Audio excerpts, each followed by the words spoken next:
What gives cars wings can defeather a chicken and hit speeds of more than 90 miles per hour?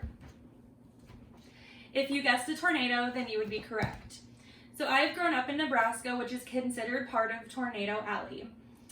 And being in Nebraska, we see quite a few tornadoes, and that has given me the fascination that I have today. So today I'm going to inform you about tornadoes. We're going to explore how tornadoes form, we're going to talk about a few of their characteristics, and we're going to talk about how their wind speeds are classified. So in an article from the National Geographic published on August 28th of 2019, most tornadoes come from what's called a supercell, which is just a thunderstorm that already has winds in rotation. About 1 in 1,000 supercells, about 1 in 1,000 thunderstorms become supercells, and then out of those supercells, about 5 or 6 actually produce a tornado. Tornadoes are most common in the early spring to late summer, and then they typically occur in the late afternoon part of the day. So a tornado occurs when cold air pushes over the warm air, and then this produces the supercell, causing what's called an updraft. And this will begin the rotation. And the updraft is also called what's called a mesocyclone. So the mesocyclone will continue to draw the warm air, and the rotation speeds will start to increase. The cool air in return provides more energy, which increases the speed of the rotation. And then as the speeds continue to increase and the funnel touches the ground, we now have what's called a tornado. Which brings me to my next slide. We're going to talk about some of their characteristics. So in our pictures here, we have a tall, skinny tornado, and then we have a short and big tornado. So you can see the difference there. Those are just a few characteristics. They can vary from shape, color, rotation, size, and wind speed. But today we're going to just talk about size and wind speed. Tornadoes can vary in size. On average in the U.S., you can see a tornado anywhere from 500 feet across or as narrow as a few feet or 2 miles wide.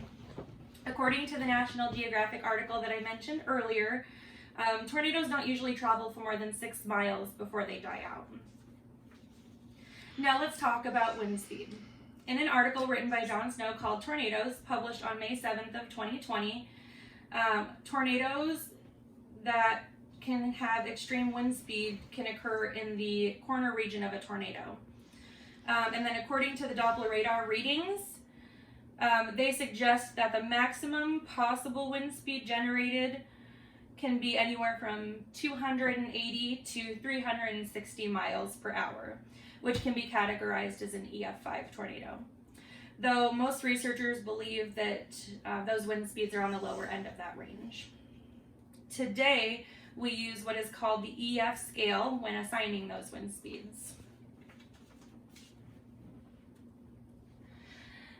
Now we're going to talk about how those wind speeds are classified.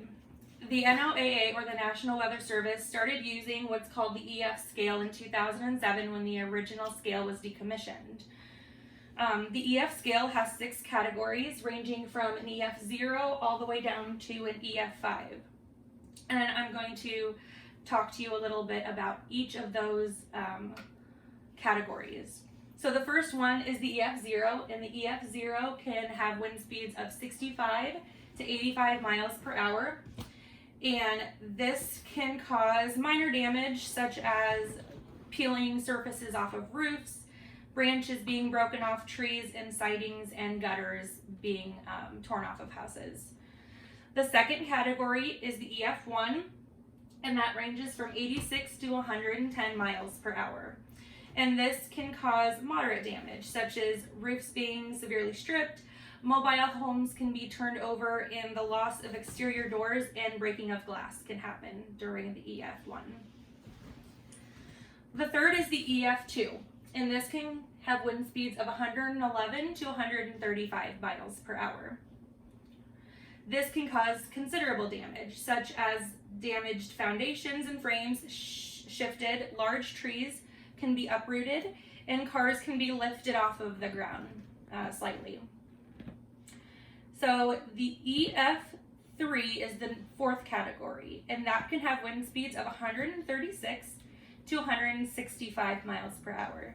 And this can cause severe damage, such as trains being turned over, cars being lifted significantly and thrown, and large buildings can be damaged. The fifth category is the EF4. This can have wind speeds of 166 to 200 miles per hour, and this can cause devastating damage, such as well-constructed houses completely leveled, cars and other large objects are thrown, and small missiles are generated. The final category is the EF5. This can have wind speeds of 200 miles per hour or greater, and this causes incredible damage.